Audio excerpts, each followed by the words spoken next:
Today, I'm recapping the 2011 action fantasy film I Am Number 4. The story opens in a dark forest. Two men are hiding when one hears a noise and ventures out with a machete. Suddenly, unknown creatures attack. The younger man, number 3, runs but is caught by a Mogadorian commander. The commander takes his glowing necklace and kills him. His body turns to dust, scattering into the air. The villain adds the necklace to his collection clearly. Number 3 wasn't the first target. Meanwhile, we meet John Smith, number 4, enjoying time at the beach with friends. That night, while swimming with a girl, his leg begins to glow.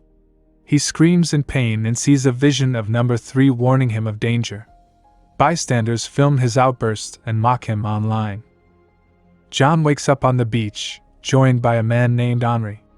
Both he and number 3 are young superpowered beings, each protected by a guardian. Henri, John's protector, sees the glowing wound on his leg and realizes number 3 has been killed. He quickly packs up, burns all photographs, and flees the coastal cottage with John. On the road, John explains that he and 8 other gifted children escaped their home planet, Lorien, after it was invaded by Mogadorian's bald, deadly aliens. The Mogs must eliminate the children in order. The scars on John's leg confirm that numbers 1, 2, and 3 are dead. He's next. Henri gives him a new identity and insists they stay hidden. They relocate to a rundown house in Paradise, Ohio. There, John sees a poster of a football star named Bernie Kosar. Unnoticed, a small lizard quietly follows them into the house. Henri begins erasing John's digital footprint to prevent tracking. Later, a strange sound outside alarms them. When they investigate, they find the lizard has transformed into a dog. John names him Bernie Kosar. Henri is reluctant, but John insists it's just a harmless dog. That evening, Henri secretly hides a mysterious box inside a wall clock unaware to John. It was left by John's father, meant to be opened when the time is right. Elsewhere, number 6 arrives at the now empty bungalow in search of John. Finding no one, she sets the place ablaze. The explosion reveals she's fireproof. The next morning, John insists on going to school, promising to stay low profile. Henri, hesitant, gives him a phone and agrees. At school, John finds the dog has followed him. While waiting for his class schedule, he notices Sarah in the principal's office. She'd been caught secretly photographing a teacher. John is instantly drawn to her. Sarah is asked to show him to his locker. Henri calls to check on him, but John doesn't answer. Soon, Mark and his gang approach, sizing John up. After they leave, John sees Mark bully a nerdy student named Sam, even tossing away his skateboard.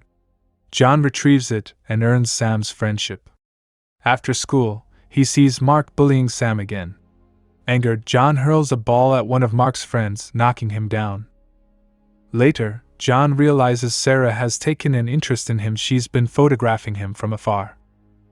That evening, John finds a website where Sarah keeps an album of photographs, including several of him. Henri deliberately deletes all of John's photos to keep him hidden.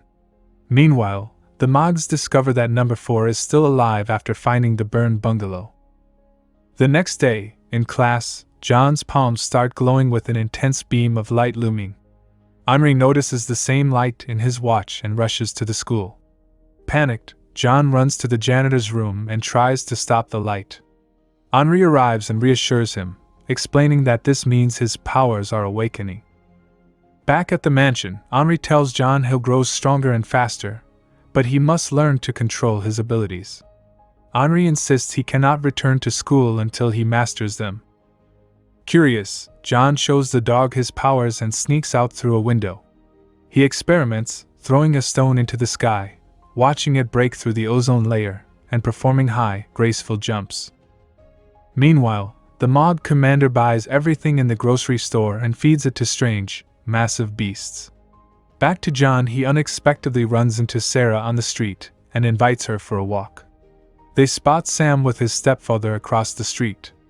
She invites him to dinner and introduces him to her family.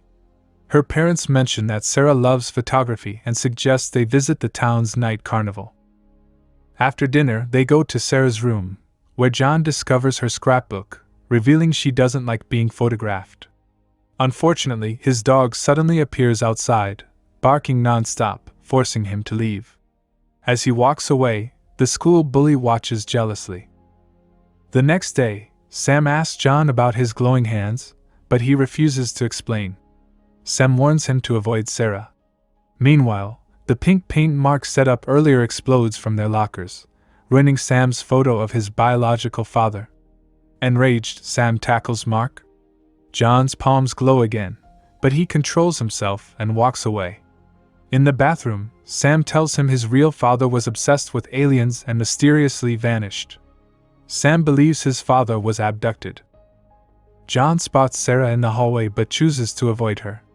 Henri, researching Sam's father, visits an old factory where he conducted tests. There, he finds strange symbols on a column and a glowing rock on the ground, known as a locator. Henri takes it home to study. Meanwhile, John receives an invitation from Sarah to the Spring Scream Festival. There, Sarah confesses that she and Mark used to be a couple and that Mark spread his secrets after their breakup.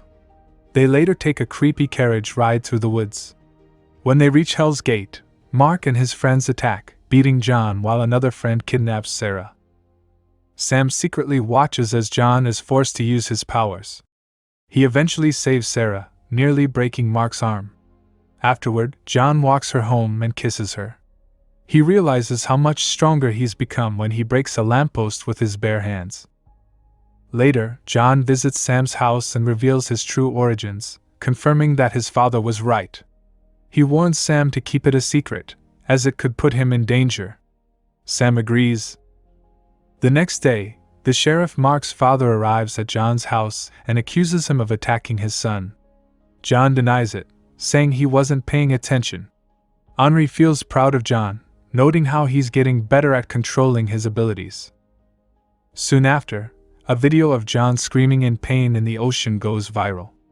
Henri advises they leave quickly, but John refuses, having fallen for Sarah.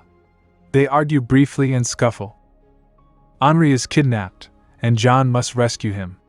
With Sam's help, they travel to a specific location. Once there, John tells Sam to follow a man while he sneaks into the house. Inside, John finds articles on missing persons and eventually discovers Henri, immobilized. The kidnappers are conspiracy theorists working for the Mogs. A mob bursts through the door and attacks. As John and Sam escape, Henri confronts the alien. Sam loses the car key, but John uses his power to start the engine. Before they leave, the alien appears and stabs Henri in the chest. As they drive away, Henri hands John a special knife and tracker, revealing that Sam's father used the rock to search for Lorien's surviving children. Henri tells John to find his kind before he dies, as their combined powers could stop the Mogs. Unsuccessful in capturing John, the aliens execute the conspiracy theorists with a death device for failing. Meanwhile, local sheriffs invade John's home and label him a terrorist. Sarah grows suspicious and asks her boyfriend who he really is. As they drive, Sam confesses that he has another fragment of the rock his father found in Mexico while searching for aliens. While Sam looks for Bernie, who helps him locate the rock, John stops by Sarah's house to say goodbye. The cops arrive and corner them on the roof. Sarah falls, but John uses his telekinesis to save her. He demonstrates his powers again by lifting a police car. The two escape and head to school. Meanwhile, the Mogs arrive in trucks and confront Mark and his father. The commander orders Mark to lead them to John. Sam tells John that the Mogs have surrounded the school. As they try to flee, Number 6 Jane appears with a special weapon and helps them fight the aliens. A fight ensues, and Jane uses her speed to take out 2 Mogs. The aliens unleash their flying lizards, and Bernie unexpectedly transforms into a terrifying monster, scaring Sam. Eventually, they reunite, but the monster wreaks havoc in the school. A wild Bernie appears and helps John fight the lizard, defeating it after a fierce battle. However, he's badly injured and returns to his sweet dog form. Jane struggles and asks John to charge her with his light. Together, they fight the Mog, eventually defeating it. John, Jane, and Sam run to the soccer field, where the commander and another monster await. Thanks to their combined skills, Jane and John quickly eliminate the guards and nearly kill the commander. However, Jane is captured by the monster, and John helps her with the lamp. In the end, number 4 kills the commander in a massive explosion. Both survive, thanks to Jane's fireproof abilities. The next day, they connect the blue rocks and locate Lorian's remaining children. Mark unexpectedly appears and gives John Henry's strange box. Sam joins the team, and John kisses Sarah for the last time. An injured Bernie arrives, and they flee the town. If you enjoyed the video, don't be shy, hit the like button. If you disliked it, hit the dislike button twice, just to be sure. Be sure to watch the whole movie. Thanks for watching, and please subscribe for more videos like this.